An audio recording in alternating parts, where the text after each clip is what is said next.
15 novembre au 15 mars, qu'il neige ou qu'il gèle, les services du département de l'Isère ont un processus bien rodé pour assurer la mobilité et la sécurité des automobilistes sur plus de 4700 km. Les organisateurs du Street Art Fest tirent la sonnette d'alarme en raison d'une baisse de subventions. Ils craignent de ne pas pouvoir organiser la 11e édition en juin prochain et font appel à votre générosité. Et puis la finale du Grand Prix de patinage s'est terminée sur un énième couronnement du nouveau roi de la glace, le jeune américain Ilian Malinin. Séquence émotion aussi, avec le grenoblois Kevin Emos battu, mais devant un public conquis d'avance. Bonsoir à toutes et à tous, ravi de vous retrouver dans ce JT du lundi 9 décembre 2024. Du lundi au vendredi à partir de 18h, l'essentiel de l'actualité du Grand Grenoble. Avec un peu de retard par rapport aux prévisions des stations les plus proches de Grenoble, la neige et le froid ont finalement débarqué ce week-end.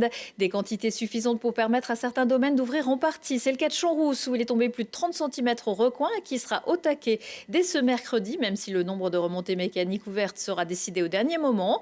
Le même jour, les Sept-Lots proposeront certaines pistes avec un accès par pipé avec les télésièges Grand Serre et Éterloo. Elles attendront, elles, samedi. À Villard-de-Lans, il a neigé dès le village et certaines pistes seront ouvertes ce week-end. Ce sera également le cas à Grèce en Vercors avec 40% du domaine accessible samedi et dimanche pour 13 € la journée. Ne sortez pas trop des sentiers battus, un accident est vite arrivé. Un trailer de 24 ans a été retrouvé mort dimanche après-midi dans le secteur du Grand Colomb en Belledonne. Son corps a été récupéré par les secouristes de la CRS Alpes, porté disparu depuis la veille au soir. Le jeune homme, très sportif et adepte des longues courses, aurait probablement glissé et chuté depuis le sommet du couloir nord-ouest aux alentours de 2400 mètres d'altitude. Ludovic Dartois décide finalement de faire appel de sa condamnation prononcée vendredi après-midi par la cour d'assises de l'Isère. L'homme de 29 ans avait été condamné à la réclusion criminelle à perpétuité, assorti d'une peine de sûreté de 20 ans pour le meurtre et la tentative de viol sur Victorine Dartois. Le corps de l'étudiante de 18 ans avait été retrouvé dans un ruisseau 48 heures après sa disparition à Villefontaine en septembre 2020. Les jurés avaient également retenu un viol sur une autre jeune femme commis 2 ans auparavant. Des 4 saisons, des chaînes ou des chaussettes, drôle de bric-à-brac me direz-vous, mais obligatoire pour équiper votre voiture en zone de montagne jusqu'au 31 mars. Pour le reste, en plan de viabilité hivernale comme toute l'année, c'est le département qui sécurise les 4701 km de route du territoire. Dans les 31 centres routiers, les agents se tiennent prêts pour intervenir dès que les conditions se dégradent et impactent la situation. Direction le CER de Vinay avec Mirko Pesci. Routes endommagées, verglas ou chutes de neige, les routes départementales iséroises peuvent être concernées par les intempéries. En charge de leur entretien, le département dispose de 31 centres routiers répartis sur 12 territoires entre plaine et montagne. Le département de l'Isère, c'est 4700 km de route que nous avons en charge. Sur ces 4700 km de route, nous avons plus de 1000 km à plus de 800 mètres d'altitude. Chaque année, pendant 5 mois, le département active son plan de viabilité hivernale. 100 saisonniers renforcent les 305 agents départementaux pour assurer la mobilité et la sécurité des automobilistes. Caméras de surveillance, patrouilles de terrain et suivi météorologique, les routes départementales sont surveillées 24 heures sur 24. Du 15 novembre au 15 mars, nos équipes sont en alerte. Nous avons des contrats avec Météo France qui nous donnent, le rythme de nos interventions. Et parfois, dès 3 heures du matin, nos équipes sont en reconnaissance sur site, car la priorité pour nous est d'assurer très tôt la libre circulation pour les gens, bien sûr, qui vont travailler, mais surtout pour la circulation des bus et notamment des bus scolaires. Le département a hiérarchisé son réseau en fonction des enjeux de desserte, comme les accès aux hôpitaux, aux collèges et aux pôles d'activité, mais aussi en fonction de la situation géographique. Ici, à Vinay, à la limite de la Drôme, le climat est très contrasté. On a un secteur qui est plus sous influence sud, avec de la plaine autour de l'Isère, et après les Chambarans et les contreforts du Vercors. On monte jusqu'à 1200-1300 mètres. On a des problématiques effectivement de verglas, de neige, avec de plus en plus d'épisodes très localisés comme des couloirs. Donc on en a eu un l'hiver dernier, et avec aussi des problématiques de passage. On a des encorbellements, des tunnels qui nécessitent des engins très adaptés, notamment au niveau gabarit. Le département s'est équipé d'une centrale de fabrication de saumure pour déverglacer les routes. Plus efficace que le sel en grains qui nécessite de la circulation, cette bouillie de chlorure de sodium maintient les routes dans un bon état jusqu'à une température de moins 12 degrés. Où que vous vous trouviez ou où que vous souhaitiez vous rendre pour connaître l'état des routes, n'hésitez pas à passer par le site itinisère.fr ou par téléphone le 0820 08 38 38.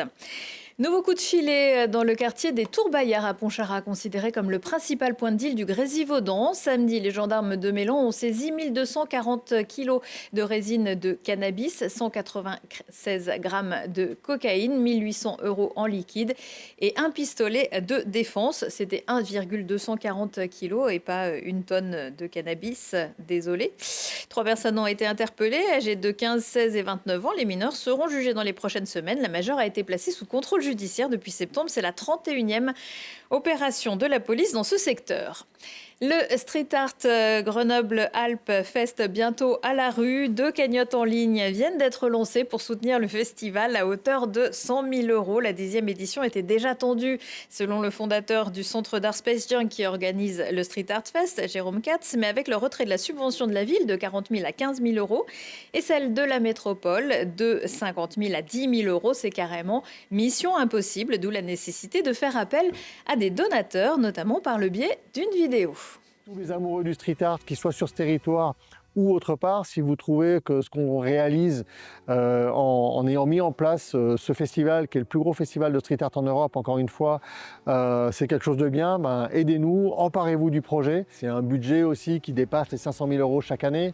C'est une équipe de plus de 10 salariés pendant le temps du festival. C'est plus de 150 bénévoles. C'est 2 ans, 3 ans de travail pour faire aboutir une fresque. On est un des festivals qui paye le mieux les street artistes quand ils viennent travailler. On a un niveau d'excellence qu'on a envie de maintenir et tout ça, ça coûte un peu de sous et encore une fois, si on s'y met tous ensemble, on est sûr de continuer avec ce niveau d'excellence.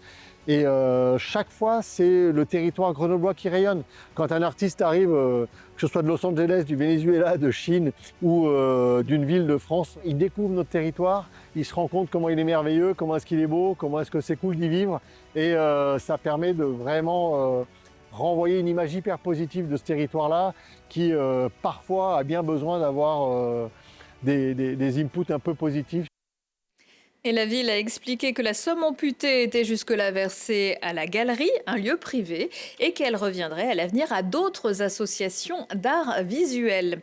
Et justement, des fresques mais de lumière au Jardin de Ville de Grenoble vendredi et samedi soir. Vous y étiez peut-être. De 17h à 22h, différents artistes se sont succédés pour le festival Les Néons de Minuit, une première en clin d'œil à la Fête des Lumières de Lyon, pour créer des ambiances sonores électro en levant la main, comme Jean-Michel Jarre, ou murmurer dans un appareil bizarre pour proposer des formes nébuleuses.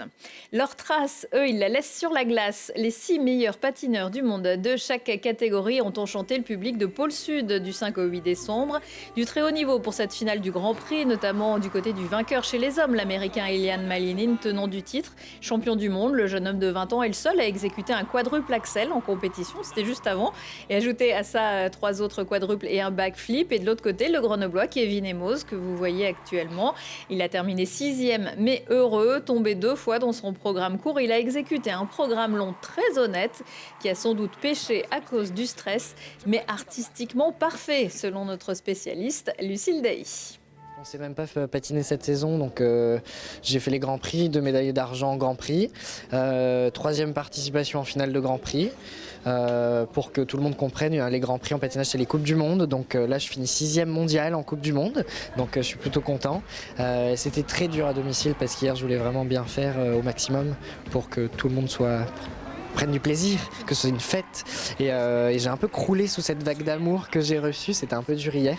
Et aujourd'hui, maintenant que je savais comment ça marchait, je me suis dit allez, on va kiffer, c'est parti, let's go, performer. C'était bien. J'avais pas d'enjeu de médaille aujourd'hui, c'était même si, en regardant les scores, sans erreur sur le programme court, je peux prétendre à une belle médaille de bronze ou médaille d'argent. Donc ça fait rêver pour le futur, pour la saison olympique qui arrive. Donc en Jeux olympiques, là je suis à fond dedans, là j'ai qu'une envie, c'est de retourner à l'entraînement pour bosser. Donc, il y a 10 mois, je pensais arrêter le patinage artistique et aujourd'hui je me retrouve dans le top 6 mondial encore une fois. Donc je suis très heureux. À la maison en plus, devant la famille, les amis, les petits patineurs du club, les Français et tout, c'est un truc de ma boule. On vit ça qu'une fois dans sa vie, donc je suis tellement heureux. Et chez les autres Isérois, le couple de danseurs juniors Célina Fraggi et Jean-Anse Fourneau, qui s'entraînent à Villard-de-Lans, a pris la 5e place. Une déception pour ceux qui passeront seniors l'an prochain. Les autres résultats du week-end dans Sport Express à Presles-Vité, Lucille Dailly reviendra sur les défaites du FCG à Mont-de-Marsan et du GF38 au Stade des Alpes contre Amiens et bis repetita pour les BDL, vainqueurs à Angers, leur dauphin au classement puisqu'ils devancent de 9 points avec un match en moins. Les rencontres de cinéma documentaire de l'excentrique reviennent au 102, le 102 rue d'Alembert à Grenoble du 10 au 13 décembre avec cette année 5 films de 5 réalisatrices qui ont fait le tour des festivals internationaux et seront présentés en avant-première à Grenoble. Les projections se font en présence des autrices des films pour permettre ensuite d'échanger avec elles. Retour de l'actu dans 1 heure et en replay sur télégrenoble.net. Dans une poignée de secondes, la météo. On se quitte en musique avec Émilie Loiseau. L'autrice, compositrice, interprète sera en concert mardi au Grand Angle à Voiron. Excellente soirée à tous. Il semble que rien ne puisse troubler la fête. Il semble que rien ne nous arrête tant que tourne la boule à facettes. Sous le jupon d'Hélène, juste au-dessus de sa vie de souterraine, au-dessus de la reine, dans la lumière, son homme n'était pas le même. C'était comme un incendie qui brûla la vie d'Hélène. Il semble